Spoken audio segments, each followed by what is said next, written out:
اوکی کیفیت حالا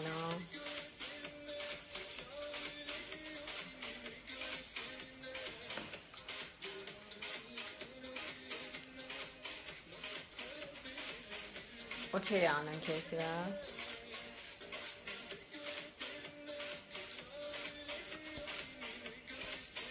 ساشا از دست تو انقدر عصبانیم از دست همه الان نیومدی ترکیه هنوز.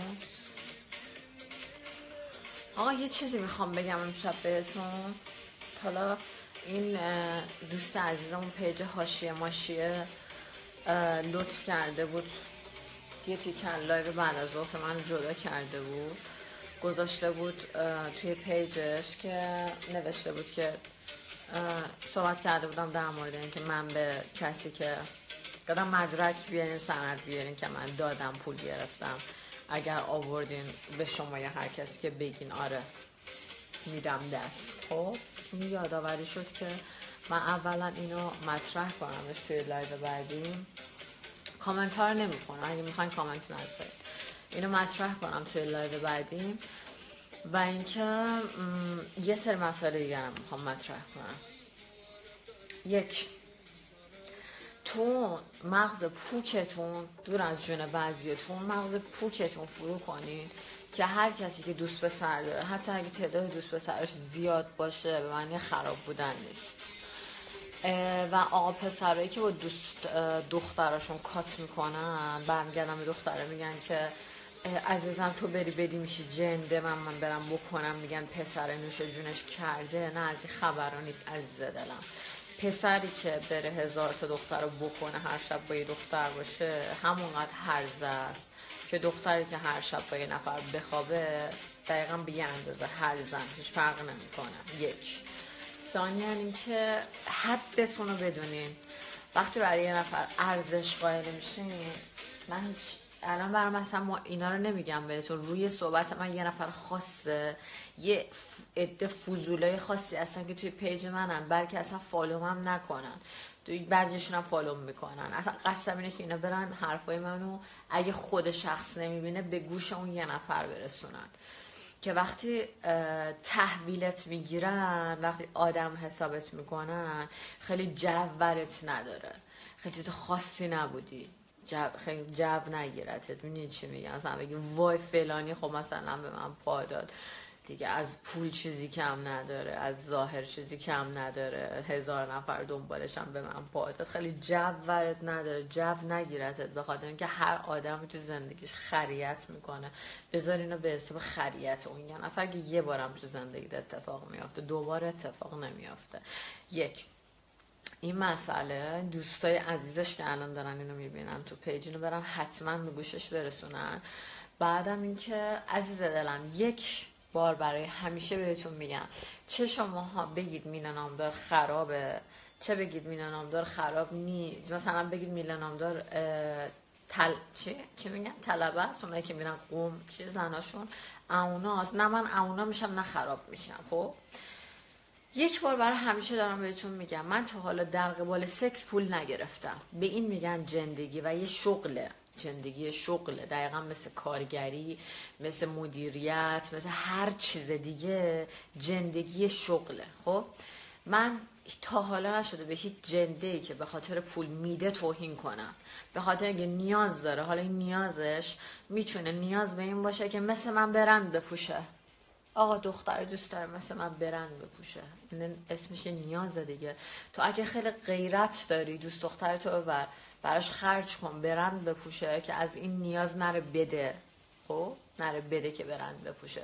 دو، من به این آدم این یه شغله، این شغل بودنش اول برای خودتون جا بندازین. جهان سوم اینکه جندگی شغل مثل کارگری برای خودتون دقیقا مثل کسی که مانیکور پدیکور میکنه، ببین یه خدماتی میدن همه جای دنیا همینه. تو بری ماساژ هم بگیری با خدمات اضافه هم ماساژ بهت میدن، این یه خدماته، پس این شغل محسوب میشه. شغل در رده کارگری محسوب میشه، ولی خب ماشاءالله با حقوق مزایای بالا. اینو بهتون بگم، یک، اینو تو مغز پوکتون جا بندازین که جندگی شغله.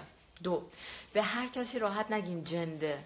خب به خاطر اینکه میدونی من به شخصه برای کسایی که رو نیاز سکس میکنن پول میگیرن نمیگم احترام قائلم، شاید مثلا احترام قائلم به خاطر اینکه دیوار کسی بالا نمیرن. اون جنده که تو خونه عملا که پسری که دستش به دهنش نمیرسه که نمیره پول بده جنده بکنه، یه آدم حسابی که بالاخره یه موقعیت اجتماعی داره، پولش از پارو بالا میره پول میده به جنده میکنه دیگه. وگرنه کسی که شپش تو جیبش کله ملق میزنه که جنده نمیکنه، که یه آدم حسابی جنده میکنه. اون جنده‌ای که تو خونه اون آدم حسابی میره ازش دزدی نمیکنه، طلایی، جواهری، ساعتی، بالاخره همون دزدی که اما کردن، دزدی نمیکنه، میره از تنش مایه میذاره، سکسشو میکنه، طرفو راضی میکنه، پولشو میگیره، حقشو میگیره، از اونجا میاد بیرون.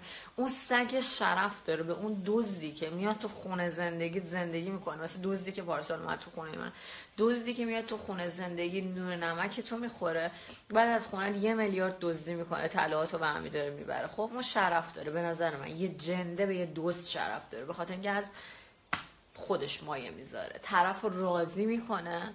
میتونسته دیگه آدم مثلا پسره که شپش تو جیبشون ملق میزنه که نمیتونن جنده بکنن که. خب میره یه خونه که بالاخره هرچی نباشه بیشتر از چیزایی که اون جنده داره تو زندگیش، جنده بیزینسی به عنوان شغل دارم میگم، به عنوان توهین نمیگم، بالاخره 4 تا چیز هست که این جنده بر آبش کنه میارزه، بیشتر از اون پول دادنش میارزه. دست درازی نمیکنه تو زندگی اون طرف ازش دزدی کنه. متوجه شدین اینو درک کنین. پس یک جندگی شغله، جزو خدمات حساب میشه همه جای دنیا. اینو تو مغزتون جا بندازین. وقتی به یکی میگین جنده، فوش ندادین بهش.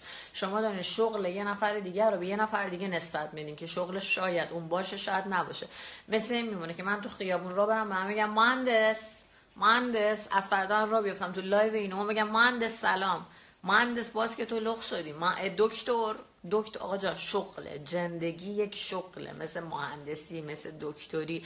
منتها اون یکی باباش ایشادمی نبوده، بیزینسمن نبوده، اون یکی باباش نداشته، اون یکی حالا درسش خوب نبوده، چه میدونم امکانات نداشته، نیاز بهش فشار آورده، 1001 درد دیگه که خودشون میدونن چرا اصلا درد نداره. طرف مال خودشه، آقا من مال خودم دوست دارم به بی‌اف هم بدم. یکی دیگه مال خودشه دوست داره دینامیت بکنه توش منهدم کنه، اصلا دینامیت بکنه توش بره واسه داعشیا منهدمش کنه. یکی دیگه هم دوست داره آقا تحویلش بده پول بگیره. سمنه بابا از تو چی کم میشه؟ یه همین شماهایی که هرس میخورین که هرس تو میدونی دختر واسه چیه؟ این جنده ها میان تو زندگی ما، وای دوست پسر من میره سراغ جنده میکنه، وای شوهر من میره سراغ جنده میکنه. عزیزم من تو چه هرس بخوری چه نخوری، چه به اون جنده فوش بدی چه فوش ندی، اون شوهر تو کارشو میکنه. جنده ای هم وجود نداشته باشه میره عاشق یکی دیگه میشه، همون بهتر بره پول بده یه جنده رو بکنه، فرداش خدافظ، وگرنه میره سراغ یه دختر دیگه عاشقش میشه، یه شبه هم نیست، زندگی تو به کل از دست دادی. مرد بخوای نخوای میپره، مرد امکان نداره به یک